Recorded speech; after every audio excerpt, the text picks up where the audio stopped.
এক বিএলওর মৃত্যু। কমিশনের অতিরিক্ত চাপের কারণে হৃদরোগে আক্রান্ত হয়ে মারা গেলেন বলে অভিযোগ পরিবারের। এসআর সংক্রান্ত কাজের চাপ অনেক বেশি ছিল।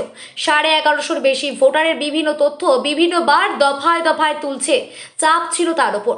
অনেক রাত পর্যন্ত কাজ করতে হচ্ছিল তাকে। তারপরই প্রেশার সহ একাধিক শারীরিক জটিলতা তৈরি হয়েছিল। নির্বাচন কমিশনের আধিকারিকদের বিষয়টি জানিয়ে চাপ কমানোর আর্জি জানিয়েছিলেন, কিন্তু কোনো লাভ হয়নি। অবশেষে বৃহস্পতিবার ভোরে বাড়িতে হৃদরোগে আক্রান্ত হয়ে মারা যাওয়ায় পরিবারের অভিযোগ। তারপরেই সরব পরিবার সহ শাসক দল তৃণমূল ছুটে গেলেন তৃণমূলের বিধায়ক সহ অন্যান্যরা। সুপ্রিম কোর্টে অভিযোগ জানানোর কথা জানালেন তৃণমূল বিধায়ক। মৃত ওই বিএলওর নাম সুবিমল কারক, বয়স 57 বছর, শালবনী থানার হাতিমারি এলাকার বাসিন্দা। প্রাথমিক শিক্ষক তিনি। বিএলওর কাজের দায়িত্ব ছিল তার উপর।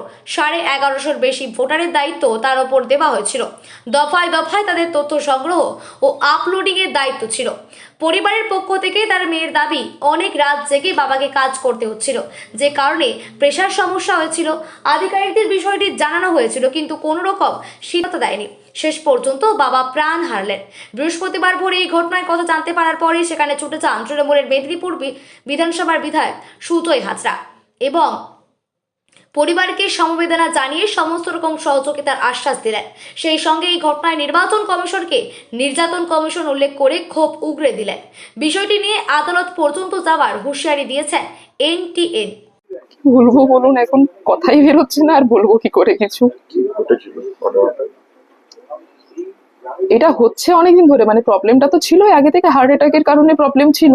এবার তারপরে বিএলওর প্রেশারটা যখন আসে, বাপি গিয়ে জানিয়েছিল বিডিও অফিসে যে এবারে করতে পারবে না, যেহেতু হার্ট অ্যাটাক স্ট্রোক দুটো হয়েছে, এত প্রেশার নেওয়া যাবে না। 1171 জনের আমাদের এখানে, তো সেখান থেকে যেহেতু আমাদের পুরো চত্বরে কোনো টিচার নেই, তো বাপিকে করতে বাধ্য।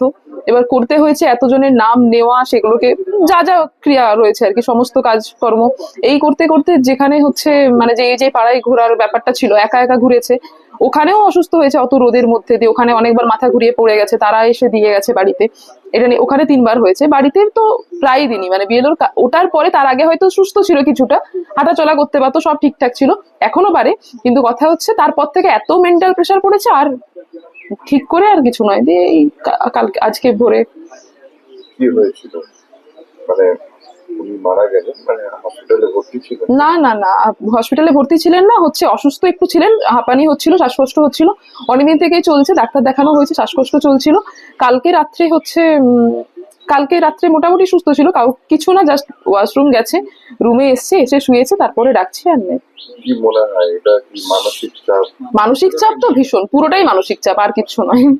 মানসিক চাপ, শরীর অসুস্থতা দুটোই, মানসিক চাপটা একটু বেশি। মানসিক চাপটা মানসিক চাপটা কি কারণে?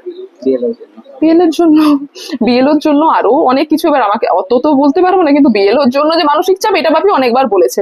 যেখানে পড়াতে যেত সেখানে গিয়েও বলতো যে এত প্রেশার হচ্ছে, এটা হচ্ছে। তো বিএলওর কারণে চাপটা বেশি পড়েছে। উনি কি করতেন? স্কুল টিচার, কোন স্কুলে? সাবলি প্রাথমিক বিদ্যালয়।